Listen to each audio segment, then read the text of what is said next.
राधा स्वामी जी। बाणी बाणी अज्ञात अनामी सतनाम सतपुरुष की। प्यारी सत्संग जी, आज के सत्संग का विषय है कि हमें संसार में रहकर संसार की निंदा क्यों नहीं करनी चाहिए। चलिए आज का सत्संग आरंभ करते हैं। संसार की निंदा हमें नहीं करनी चाहिए, क्योंकि संसार की निंदा अंततः परमात्मा की ही निंदा है। संसार से जागना तो जरूर है, लेकिन निंदा की कोई आवश्यकता नहीं है। ऐसा ही समझो कि अगर किसी की मूर्ति, किसी मूर्तिकार की मूर्ति को देखकर तुम मूर्ति की निंदा करो तो यह अंततः मूर्तिकार की ही निंदा है। मूर्ति की निंदा मूर्तिकार की तरफ ही इशारा करेगी। मूर्ति की प्रशंसा मूर्ति की ही थोड़ी प्रशंसा है, मूर्तिकार की ही प्रशंसा है। और यह भी सच है कि मूर्ति से जागना है, मूर्ति में खो नहीं जाना है। नहीं तो मूर्तिकार को कब पाओगे। मूर्ति की निंदा भी नहीं करनी है और मूर्ति में खो भी नहीं जाना है। मूर्ति ही सब कुछ नहीं है। मूर्ति तो केवल संकेत है कि आसपास कहीं मूर्तिकार छिपा है। ऐसा ही समझो कि एक जंगल में तुम जा रहे हो, घने जंगल में जहां कोई रास्ता नहीं, पगडंडी भी नहीं, और अचानक तुम्हें अपने पैर के पास पड़ी हुई एक घड़ी मिल जाती है। क्या तुम्हें उसी क्षण प्रमाणना मिल जाएगा कि घड़ी का मालिक आसपास होगा? और घड़ी अगर चल भी रही हो तो ज्यादा देर नहीं हुई घड़ी के मालिक के हाथ से छूटे हुए। हालांकि कोई और प्रमाण नहीं है, कोई और प्रूफ नहीं है, ना पैरों का कोई चिन्ह है, ना कोई और प्रमाण, लेकिन घड़ी है तो घड़ी किसी की खबर दिलाती है कोई तो होगा, आसपास ही होगा, ज्यादा दूर भी नहीं निकला होगा। ये जगत चल रहा है, यह घड़ी चल रही है, और यह इतना विराट आयोजन है कि बिना मालिक के नहीं हो सकता। यह व्यवस्था सूचक है। यह किन्हीं हाथों की खबर देती है, किन्हीं अनोखे हाथों की। यह रचयिता की तरफ इशारा करती है। तुम जब वृक्षों को देखते हो, पक्षियों को देखते हो, चांद तारों को देखते हो, तो क्या तुम्हारे मन में ये सवाल नहीं उठता, इतना विराट आयोजन इतनी शांति और संगीत से चल रहा है? यह व्यवस्था बिना केंद्र के नहीं हो सकती। कभी भी अराजकता हो गई होती, चीजें टकरा गई होती, टूट गई होती, बिखर गई होती, गिर गई होती। हम जिंदगी में व्यवस्था करके भी नहीं व्यवस्था कर पाते, और यहाँ व्यवस्था दिखाई ही नहीं पड़ती, और फिर भी पूरे संसार में सब कुछ व्यवस्थित है। हम तो चौराहे पर पुलिस वाला खड़ा करते हैं, तब भी लोग गलत चलते जाते हैं। चांद तारों के राह पर कोई पुलिस वाला नहीं खड़ा है, और कहीं तख्तियां भी नहीं लगी हैं कि बाएं चलो, और कहीं रास्ते पर लाइट भी नहीं लगी है कि अभी रुको, अभी मत चलो, अभी दूसरे निकल रहे हैं। कितने चांद तारे हैं, कोई टकराता नहीं, सब अपूर्व शांति से चल रहा है। अनूठी व्यवस्था है, व्यवस्थापक दिखाई भी नहीं पड़ता। इतना विराट आयोजन और कहीं कोई सीधे साफ प्रत्यक्ष दर्शन नहीं होते। इससे यह सिद्ध होता है कि जो व्यवस्थापक है वह भीतर ही कहीं छिपा है, बाहर नहीं खड़ा है। बाहर खड़ा होता तो हम देख लेते। वह आज्ञा नहीं दे रहा है कि हे चांद तारों बाएं चलो, कि अभी रुक जाओ, अभी दूसरे तारे निकलते हैं, अभी ट्रैफिक बंद कर दिया जाता है, अभी दूसरे को निकलने दो। कोई कहीं आता नहीं देता, और सब ऐसे चल रहा है जैसे आज्ञा देने से भी नहीं चल सकता है। तो व्यवस्थापक कहीं व्यवस्था में ही छिपा है। हाथ अलग नहीं है, वृक्षों में फैला है, पहाड़ों में छिपा है, चांद तारों में छिपा है, तुम में मुझ में छिपा है। खालिक खलक खलक में खालिक, सब घर रहे समाई। अल्लाह एक नूर उपजाया, ताकि कैसी निंदा। ता नूरे थे सब जग किया, कौन भला कौन मंदा। संत कबीर कहते हैं, उसी एक ने ही सब पैदा किया, फिर कौन अच्छा कौन बुरा। हिंदू अच्छे की मुसलमान, कि ब्राह्मण अच्छे की शूद्र, सब नासमझियां है। कौन अच्छा और कौन बुरा, सब एक परमात्मा से आए हैं, इसीलिए सभी परमात्मा रूप हैं। अच्छे बुरे की बातें सब व्यर्थ हैं। ता अल्लाह की गति नहीं जानी, गुरी गुड़ दीवा मीठा। कहे कबीर में पूरा पाया, सब घटी साहब दीठा। सद्गुरु इतनी मीठी बातें देते हैं, ऐसा मीठा गुड़ देते हैं, फिर भी तुम स्वाद नहीं ले पाते। क्या है स्वाद गुरु का? स्वाद का, गुरु का जो स्वाद है वो एक ही है कि अल्लाह की गति का पता चल जाए, परमात्मा के रहस्य का पता चल जाए। सद्गुरु एक ही तो मिठाई बांटते हैं, और कौन सी मिठाई बांटे। एक बार ऐसा हुआ कि काशी की एक छोटी सी गली में, काशी की गलियां ऐसे ही छोटी हैं, दो काशी के दुकानदारों में झगड़ा हो गया। दोनों मिठाई वाले थे। जब झगड़ा हो गया तो एक दूसरे पर लड्डू फेंकने लगे, और कुछ था भी नहीं फेंकने, कोई मारामारी हो गई लड्डू की। भीड़ इकट्ठी हुई, भीड़ ने खूब मजा लूटा, क्योंकि लड्डू मिले। इधर के लड्डू भी मिले, उधर के लड्डू भी मिले। कहते हैं कोई फकीर वहां खड़ा देख रहा था, वह बहुत हंसने लगा। उसने कहा, ऐसे ही गुरुओं के बीच कभी अगर विवाद भी छिड़ जाता है तो लड्डू ही फेंके जाते हैं। अगर महावीर और बुद्ध में जो विवाद है, देखने वाले के लिए दोनों तरफ से लड्डू फेंके जा रहे हैं। शंकराचार्य जी और महात्मा बुद्ध में जो विवाद है, दोनों तरफ से लड्डू फेंके जा रहे हैं। अगर तुम्हारे पास आंखें हो तो तुम खूब लूट लो, मगर तुम अंधे हो, तुम लड्डू तो देखते ही नहीं, तुम अपने पत्थर उठा लेते हो, तुम्हारे पास तो पत्थर ही हैं। तो शंकराचार्य जी का अनुयायी बुद्ध के खिलाफ हो जाता है कि उखाड़ फेंको बुद्ध धर्म को हिंदुस्तान से, कि बुद्ध के भिक्षुओं को जला देते हैं अग्नि में, कड़ाहों में चढ़ा देते हैं, कढ़ाइयों में उनको पकोड़े बना देते हैं। तुम्हारे पास तो यही है, तुम चूक ही गए। संत तो विवाद भी करते हैं तो भी मिठाइयाँ ही बरसती हैं, और तुम अगर स्वाद भी संवाद भी करते हो तो भी गाली गलौज के अतिरिक्त और तुम्हारे पास है भी क्या। देखते हो टीवी में जो ये बहस करते हैं, अपने आप को समझते हैं कि हम धर्म गुरु, कैसा संवाद करते हैं, कैसे गाली गलौज करते हैं, तुम सबने देखा ही होगा। संत कबीर कहते हैं, गुरु एक ही तो बात देता है, हजार तरह से एक ही बात कहता है, नए नए रंग नए नए ढंग से एक ही गीता गाता है। उसकी टेक एक है, और वह टेक यह है कि किसी तरह तुम्हें आह की यह छिपी हुई गति दिखाई पड़ जाए। यह जो सारा जगत गतिमान हो रहा है, उस गतिमान के पीछे उसका ही हाथ है, वही गत्यात्मक है। यही जिस दिन समझ में आ जाएगा, उस दिन सभी सद्गुरुओं की मीठी वाणी तुम्हें समझ आ जाएंगी। वेद कुरान पुराण सब समझ में आ जाएगा। कहे कबीर में पूरा पाया, सब घटी साहब दीठा।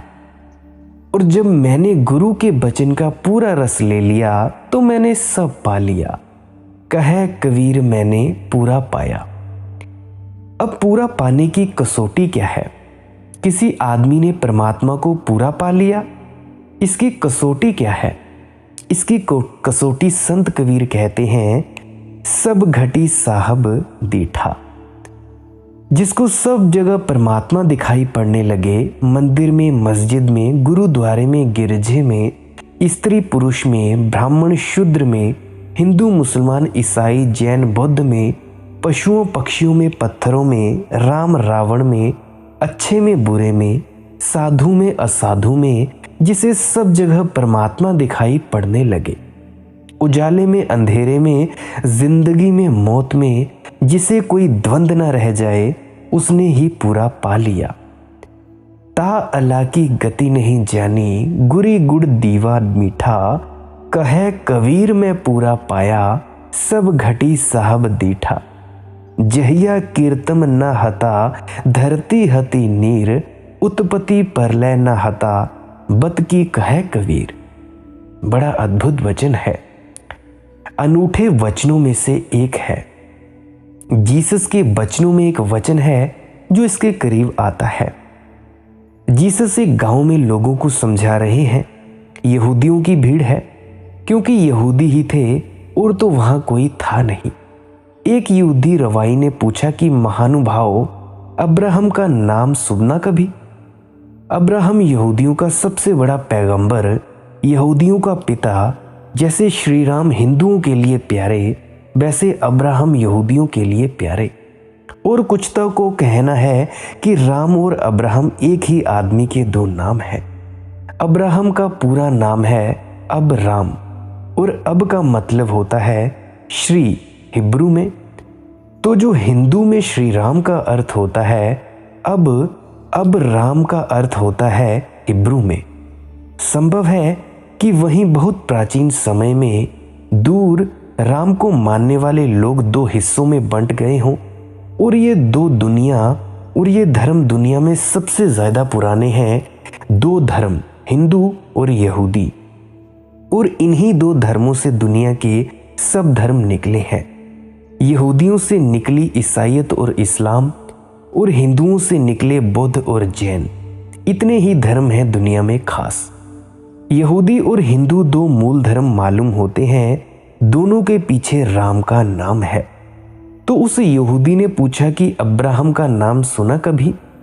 और जीसस ने जो कहा वह बड़ी अनूठी बात कही। जीसस ने कहा, अब अब्राहम भी पैदा नहीं हुआ था तब भी मैं था। ये तो बड़ी चोट करने वाली बात हो गई, और यहूदियों को बड़ा बुरा लगा कि जब अब्राहम भी नहीं थे तब भी मैं था, और मैं अब्राहम से पुराना हूं। जीसस यह कह रहे हैं कि मैं शाश्वत हूं, तुम भी शाश्वत हो। रूप आते हैं जाते हैं, अब्राहम आया और गया, जीसस गया और आया।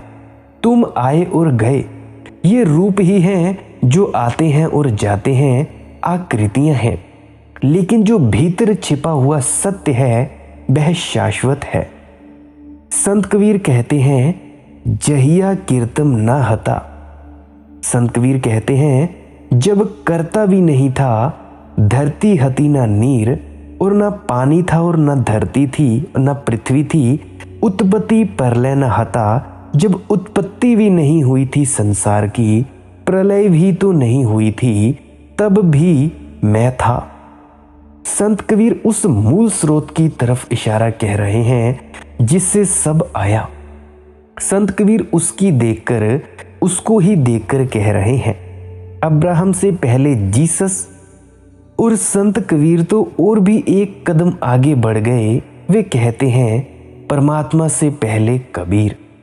जहिया कीर्तम न हता, करता भी नहीं था, बनाने वाला भी नहीं था, कुछ बना नहीं था। धरती हती न नीर, सृष्टि हुई न थी, सब शून्य था, महाशून्य था।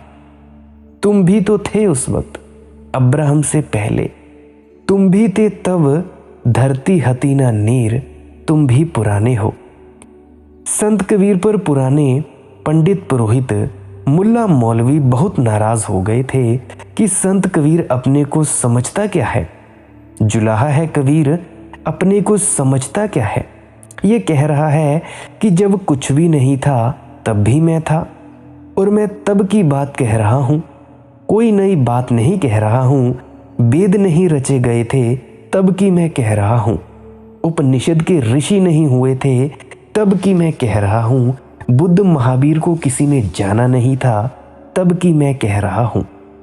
संत कबीर की ये हिम्मत की बात पंडित पुरोहित तो आग बबूला हो गई। उस समय के पंडित पुरोहितों ने मिलकर संत कबीर के खिलाफ बड़ा उपद्रव मचा दिया। वे तो कहने लगे, ये आदमी अहंकारी है, ये अक्सर हुआ है। सत्य की घोषणा अक्सर भ्रांति दे सकती है कि यह अहंकार है, लेकिन सत्य की घोषणा तो वही कर सकता है जिसका अहंकार बिल्कुल चला गया हो। संत कबीर में अगर जरा भी अहंकार होता तो थोड़े झिझकते, सोचते कि यह मैं क्या कह रहा हूं, थोड़े डरते कि लोग क्या कहेंगे। अहंकारी आदमी बहुत सोच समझकर चलता है। असल में अहंकारी आदमी अपने अहंकार की घोषणा बड़े परोक्ष ढंग से करता है, प्रत्यक्ष ढंग से कभी नहीं करता, क्योंकि प्रत्यक्ष ढंग से करेगा तो और सब अहंकारी मौजूद हैं, वे गर्दन दबा देंगे। अहंकारी आदमी अपने अहंकार की घोषणा ऐसे करता है कि तुम्हें पता भी चल जाए और तुम उसके खिलाफ कुछ भी ना कर सको। वह हाथ जोड़ दे जैसे राजनेता करते हैं। वह हाथ जोड़कर झुक जाता है और कहता है, आपके पैर की धूल हूं, मैं तो आपका सेवक। सेवकों को सत्ता में जाने का इतना रस क्यों है? ऐसे ही पैर दबाओ लोगों के, लोग तैयार हैं, कौन मना कर रहा है? लेकिन सेवकों को सत्ता में जाने का रस है। असल में सत्ता में जाने के लिए ही वे सेवक बनने का ढोंग रचते हैं और झुकते हैं। तुम्हारे चरण छूने को तैयार रहते हैं, सिर पर चढ़ने की आकांक्षा है, बड़ी विनम्रता का वातावरण पैदा करते हैं। तुम उसी राजनेता को ज्यादा मत दोगे तो बहुत विनम्रता बताएगा। जो झुकेगा, जो तुम्हारे अहंकार को फुसलाएगा, जो कहेगा मैं तो कुछ नहीं, बस आपका सेवक हूं, एक छोटा मोटा सेवक, मुझे मौका दो सेवा का। मगर सेवा के लिए सत्ता में जाने की कोई जरूरत ही नहीं। और कभी कभी तो ऐसा हो जाता है कि जनता कहती है हमें आपसे सेवा करवानी नहीं, मगर आप कहते हैं हम करके रहेंगे, हम तो सेवा करेंगे, चाहे तुम करवाओ चाहे ना करवाओ, हम तो करेंगे, हमें तो सेवा में ही रस है। मैंने सुना है एक स्कूल में पादरी ने बच्चों को कहा कि कुछ सेवा का काम किया करो। 7वें दिन उसने पूछा कि कुछ सेवा का काम किया? एक बच्चे ने हाथ हिलाया। उसे पादरी ने पूछा, क्या सेवा का काम किया तुमने? उसने कहा, एक बूढ़ी स्त्री को रास्ता पार करवा दिया। पादरी ने कहा, बहुत अच्छा किया, सदा बूढ़ों का ध्यान रखो। दूसरे से पूछा, तूने क्या किया? वह भी हाथ हिला रहा था। उसने कहा कि मैंने भी एक बूढ़ी स्त्री को सड़क पार करवा दिया। पादरी थोड़ा सोचा कि इसको भी बूढ़ी मिल गई, मगर कोई आश्चर्य नहीं, कई बूढ़ी स्त्रियां हैं। तीसरा हाथ हिला रहा था। उससे पूछा, तूने क्या किया? उसने कहा, मैंने भी एक बूढ़ी स्त्री को रास्ता पार करवा दिया। तब तो बात जरा ज्यादा हो गई। उसने कहा, तुम तीनों ने बूढ़ी स्त्रियां मिल गई तुम तीनों को? उन तीनों ने कहा, 3 नहीं थी, 1 ही थी। तो पादरी ने पूछा, एक को पार करवाने के लिए 3 की जरूरत क्यों पड़ गई? उन्होंने कहा, 3 भी बड़ी मुश्किल से पार करवा पाए। वह तो जाना ही नहीं चाहती थी उस तरफ, वह तो हमें सेवा करनी थी। आपने कहा था कि किसी बूढ़े को रास्ते पार करवाना। हम सेवा का मौका तलाश रहे थे। वह स्त्री तो बड़ी चिल्लाती थी, गालियां बकती थी, मगर हमने करवा ही दिया। ऐसे ही कुछ राजनेता सेवा करने को उत्सुक हैं। वे कहते हैं हम तो करेंगे सेवा। सेवा में इतनी क्या उत्सुकता होगी? सेवा में नहीं, सत्ता में उत्सुकता है, और सत्ता सेवा से मिलती है, कम से कम सेवा के ढोंग से मिलती है। अहंकारी आदमी बड़ी तरकीबों से अपने अहंकार पूरे करता है। यह घोषणा तो निरअहंकारियों की है। जीसस का यह कहना कि मैं अब्राहम के पहले था, श्री कृष्ण का यह कहना अर्जुन से, सर्वधर्मान प्रत्यज्यान मामेकम शरणम व्रज, सब छोड़कर तू मेरी शरण में आ। संत कबीर का भी ये कहना, कहे कबीर मैं पूरा पाया, सब घटी साहब दीठा, जहिया कीर्तम न हता, धरती हती न नेरी, उत्पत्ति परलय न हता, तब की कहे कबीर। ये अत्यंत विनम्रता की घोषणाएं हैं। निरअहंकार की घोषणाएं हैं। अहंकार तो इतनी हिम्मत कर ही नहीं सकते। आखिर क्यों? अहंकारी इतनी हिम्मत क्यों नहीं कर सकते? क्योंकि अहंकार के लिए तो उन्हें लोगों पर निर्भर रहना पड़ता है। इस बात को समझना। तुम्हारा अहंकार तो लोगों के ऊपर निर्भर है। अगर लोग सम्मान करेंगे तो ही तुम्हारा अहंकार बचता है। अगर लोगों ने सम्मान नहीं किया तो तुम्हारा अहंकार कहाँ रहेगा? तो अहंकारी को तो दूसरे के अहंकार को तृप्त करना पड़ता है ताकि परोक्ष रूप से उसका अहंकार तृप्त हो। अहंकारी अगर खुद घोषणा कर दे तो तुम सब हट जाओ। तुम कहोगे यह आदमी अहंकारी है। जैसे कोई नेता आकर खड़ा हो जाए और कहे कि नमस्कार करो मुझे, तुम मेरे चरण की धूल हो और मैं सत्ता में उत्सुक हूँ और मुझे दिल्ली जाना है, मुझे प्रधानमंत्री बनना है, मुझे वोट देना और नहीं दिया तो ठीक नहीं होगा। तो ये आदमी जीतेगा कभी? ये आदमी कभी नहीं जीत सकेगा। इसके जीतने का कोई उपाय नहीं। उसको एक वोट नहीं मिलेगी। यह तो कोई उपाय ना हुआ। अहंकार के लिए तो दूसरों पर निर्भर होना ही पड़ता है। तो दूसरा जैसा चाहता है वैसा ढोंग रचना पड़ता है। संत कबीर यह घोषणा कर रहे हैं। इस घोषणा का मतलब है कि संत कबीर दूसरे पर निर्भर नहीं है। इसका यह मतलब है कि अब कबीर को दूसरे से अपने अहंकार को पुष्ट करवाने की कोई आकांक्षा नहीं है। यह निरअहंकार की घोषणा है। हालांकि बड़ी अहंकारी मालूम पड़ती है। इससे भ्रांति में मत पड़ जाना। जब जीसस कहते हैं मैं ईश्वर का पुत्र हूं और जब बुद्ध ने कहा कि मैंने वह समाधि पा ली है जो सर्वोत्र है, जो जिसको कभी करोड़ 2 करोड़ में हजारों वर्षों में कोई एकाध पा सकता है, तो ये मत समझ लेना कि ये अहंकार की घोषणाएं हैं। यह केवल तथ्य की सूचना है। जब महावीर ने कहा कि मैं परमात्मा का रूप हो गया हूं, कि मेरी आत्मा परमात्मा हो गई है, तो यह कोई अहंकार की घोषणा नहीं है। अहंकार तो समाज निर्भर होता है। अहंकार तो तुम्हें दूसरों से मांगना पड़ता है। अहंकार तो भिखारी है। अहंकार इतनी हिम्मत कहां कर सकेगा? भिखमंगों की इतनी हिम्मत नहीं होती। यह तो सम्राटों की ही हिम्मत है। मैंने पूरा पा लिया, संत कबीर कहते हैं। कुछ नहीं बचा पाने को, मैंने सब पा लिया। मैंने पूरा परमात्मा पा लिया, मैं परमात्मा हो गया हूं। और यह संत कबीर के संबंध में घोषणा नहीं है, ये तुम्हारे संबंध में भी घोषणा है। श्री कृष्ण जब कहते हैं मेरी शरण आ, तो श्री कृष्ण अपनी शरण की बातें नहीं कर रहे हैं। श्री कृष्ण कह रहे हैं जो मेरे भीतर छिपा बैठा है मैंने पहचान लिया, तूने नहीं पहचाना। पहचानने वाले की शरण आ जा ताकि तू भी पहचान ले। पहचानने की शरण आ जा। ये मेरी तेरी की बात नहीं है। मेरा तेरा कहाँ? जब जीसस कहते हैं मैं अब्राहम से पहले था, अब्राहम भी नहीं था तब मैं था, तब वे सिर्फ याद दिला रहे हैं कि तुम्हें कि तुम भी पहले थे। इतिहास पीछे आया, हम पहले से हैं, हम सदा से हैं, हम सभी शाश्वत हैं। समय तो छोटी सी कहानी है, सपना है, हम सब तो समय के बाहर हैं। वही तो संत कबीर कह रहे हैं। जब संत कबीर कह रहे हैं कि मैं पहले था, तो वे ये नहीं कह रहे हैं कि मैं पहले था, तुम पहले नहीं थे। वे कह रहे हैं कि मैंने पहचान लिया, तुमने अभी तक नहीं पहचाना। तुम भी पहचान जाओ, इसीलिए मकान की मुंडेरों पर चढ़कर चिल्लाता हूँ। तुम भी पहचान जाओ, इसीलिए कहता हूँ जो मैं अपने संबंध में कह रहा हूँ वह तुम्हारे संबंध में भी उतना ही सच है। क्यों?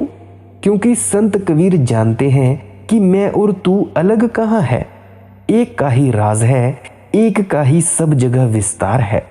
जो यहाँ बोल रहा है वही तुम्हारे भीतर सुन रहा है। तो जो भी मैं अपने संबंध में कहूँ, याद रखना वह तुम्हारे संबंध में भी कहा गया है। अगर मैं अपने संबंध में कहूँ और तुम्हारे संबंध में इनकार कहूँ तो अहंकार होगा। लेकिन मेरी घोषणा में अगर तुम भी सम्मिलित हो, तुम्हारी घोषणा भी सम्मिलित हो, तो अहंकार का कोई प्रश्न नहीं है। ऐसे समझो कि परमात्मा मेरे जरिए ही तुम तक जो तुम में बैठा है समझ रहा है। फिर से कहता हूं, परमात्मा ही समझा रहा है और परमात्मा ही समझ रहा है। ऐसे समझो 5 उंगलियां हैं जो एक हाथ से जुड़ी हैं। एक तरफ तो लगती है कि 5 हैं, परंतु जुड़ी एक से ही है। ऐसे ही हम सभी हैं, मैं और आप एक जैसे हैं। एक तरफ परमात्मा समझा रहा है YouTube के माध्यम से और दूसरी तरफ परमात्मा ही समझ रहा है YouTube के माध्यम से। और ये जो माध्यम है YouTube, ये भी परमात्मा है।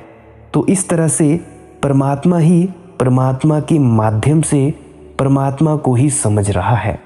ये थोड़ा पेचीदा मामला है, फिर से वीडियो को रिवाइंड करके सुन लेना, नहीं समझ आए दोबारा सुनना। अब आगे बढ़ते हैं।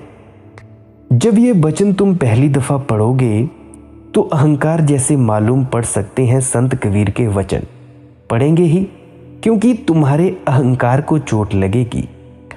अक्सर ऐसा होता है, जब तुम्हारे अहंकार को चोट लगती है तब तुम चिल्लाने लगते हो कि ये आदमी अहंकारी है।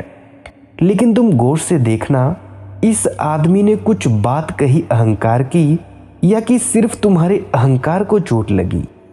तुम उस आदमी को विनम्र कहते हो जो तुम्हारे अहंकार का पोषण करता है। कोई आकर तुम्हारे पैर छू लेता है, तुम कहते हो बड़े विनम्र हैं, बड़े भले आदमी हैं आप। और अगर कोई तुम्हारा सिर झुकाकर अपना पैर छुआ दे तो तुमको विनम्र बना रहा है, कोई बुरा तो नहीं कर रहा है, तुम्हारा लाभ ही तो कर रहा है, तुम्हारा कल्याण ही चाहता है। मगर तब तुम नाराज हो जाओगे।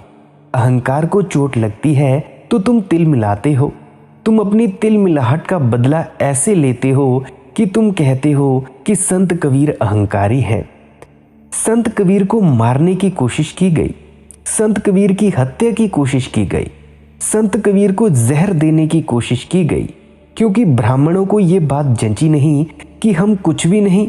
और जुलाहा कहता है कि जब भगवान भी नहीं था, जब कुछ भी नहीं था, धरती हती ना नीर, तब की कहे कबीर। ये कहाँ की बातें कह रहा है? ये जुलाहा हमेशा में अपने की पागल हो गया है। संत कबीर पागल हुए हैं, ऐसी चर्चा ब्राह्मणों ने चला रखी थी। और संत कबीर अहंकारी हैं, ऐसी अफवाहें फैला रखी थी। इसलिए संत कबीर जैसे अद्भुत पुरुष से भी ये देश वंचित रह गया। संत कबीर का जैसा लाभ हो सकता था हम सबको, संत कबीर की वाणी जितनी मंगलदायी हो सकती थी, नहीं हो पाई। संत कबीर बड़ा रहस्य, बड़ा जादू है। संत कबीर में ऐसा जादू है कि जो तुम्हें जगा दे। संत कबीर में ऐसा जादू है कि तुम्हें संत कबीर ही बना दे। संत कबीर में ऐसा जादू है कि तुम्हें वहां पहुंचा दे, उस मूल स्रोत पर जहां से सब आया है और जहां एक दिन सब लीन हो जाता है। उसी तरह हमारा सच्चा संत सतगुरु भी एक ऐसा जादू है जो तुम्हें वहां पहुंचा दे, उस मूल स्रोत पर जहां से सब आया है और जहां एक दिन सब लीन हो जाता है। और उसी के लिए वो हमें भजन सिमरन करने को कहता है, ताकि हमें उस परमात्मा की पहचान हो सके। सबसे पहले तो खुद की पहचान हो सके और फिर उस परमात्मा की पहचान हो सके। इसीलिए हम सभी को नियमित भजन सिमरन करना चाहिए, या दूसरे लफ्जों में कहूँ, ध्यान में उतरने की चेष्टा जरूर करनी चाहिए। और ध्यान क्या है? कुछ नहीं करने को ध्यान ही कहते हैं। चुपचाप सिद्धासन में या किसी सुखासन में बैठ जाएं और कुछ ना करें। अपने मन को ना दौड़ाएं, मन में आने वाले विचारों को आते जाते देखें और कुछ नहीं करें। धुन चालू है तो सिर्फ धुन को ही सुने, फिर ध्यान स्वतः ही जल्दी से सरलता से लग जाता है, जिस किसी की भी धुन चालू हो गई है। आज के सत्संग में बस इतना ही। आज का सत्संग यहीं समाप्त होता है। अगर आपको इस सत्संग से थोड़ी सी भी जानकारी जानने को मिली है, आपकी मदद हुई है, तो इस सत्संग को अपने मित्रों तथा परिजनों तक जरूर साझा करें। और अगर आपका कोई प्रश्न हो, कमेंट सेक्शन में पूछ सकते हैं। फॉलो करें टेलीग्राम पर, इंस्टाग्राम पर और फेसबुक पर। मेरा हैंडल है मालिक की मौज सत्संग। और अगर आपको ये सत्संग पसंद आया हो तो कमेंट सेक्शन में राधा स्वामी ज़रूर लिखें। सब्सक्राइब करें इस चैनल को। फिर से कह रहा हूँ कि इस सत्संग को शेयर ज़रूर कर दिया करें ताकि औरों की भी मदद हो सके। आपने इतना वक्त दिया, अंत तक बने रहे, इसके लिए आपका बहुत बहुत धन्यवाद। आपके भीतर बैठे परमात्मा को प्रणाम करता हूँ। मेरा प्रणाम स्वीकार करें। राधा स्वामी जी।